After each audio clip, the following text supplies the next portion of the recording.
ஒரு நாள் ஒரு மன்னருக்கு திடீர்னு ஒரு சிந்தனை வந்துச்சு. நம்ம பட்டத்து யானை எவ்வளோ எடை இருக்குன்னு தெரியணும் அப்படின்னு ஆசை வந்துருச்சு. அந்த காலத்துல தராசு கணக்கு எல்லாம் எதுவுமே இல்ல. யானைய மாதிரி பெரிய விலங்க எப்படி தின்னா எடை போட முடியும்?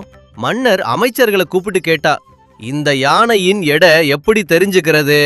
அந்த அமைச்சர்களும் கம்முனா ஆயிட்டாங்க. யாருக்கும் ஒரு ஐடியாவும் வரல. அப்போ அமைச்சர்ல ஒருத்தர 10 வயசு மகன் தைரியமா சொல்றான், நான் அந்த யானையின் எடைய கண்டுபிடிச்சு சொல்றேன் மன்னா. அவனை சொன்னதை கேட்டதோ எல்லாரும் சிரிச்சாங்க. ஆனா மன்னர் அவனுக்கு ஒரு வாய்ப்பு கொடுத்துட்டாரு. அந்த குட்டி பைய யானைய ஒரு பெரிய நதிக்கரையில கூட்டி போறான். அங்க ஒரு மாபெரும் படகு இருந்துச்சு. அவன் யானைய படகுக்குள்ள ஏட்டிறான். யானை ஏறியதும் படகு தண்ணீர்ல நன்றா ஆழமா ஒழுங்கா கிழக்குது. அந்த அளவுக்கு அவன் ஒரு குறி வச்சிரான். பிறகு யானைய படகுல இருந்து இறக்கினான்.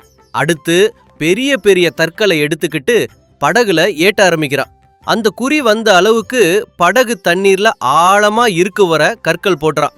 அப்புறம் மன்னரிடம் அந்த கற்களை காட்டி சொல்றான், இந்த கற்கள் எவ்வளவு எடை இருக்குதோ அதே எடை தான் அந்த யானைக்கும் இருக்கு மன்னா.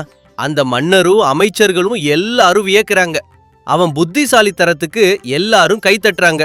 அந்த பையனும் யானையே முழுசா எவ்வளவு எடைன்னு யோசிக்கல. அதுக்கு பதிலா பல சின்ன சின்ன கற்கள் எடைய கணக்கு போட்டு முடிவுக்கு வந்துட்டான். நாமும் நம்ம வாழ்க்கையில இதே மாதிரி நினைக்கலாம். எதுவும் பெரிய பிரச்சனையா தோன்றினாலும் அதை கிட்டத்தட்ட சின்ன சின்ன பாகங்களா பிரிச்சு செய்து முடிச்சா நல்லா முடியும்.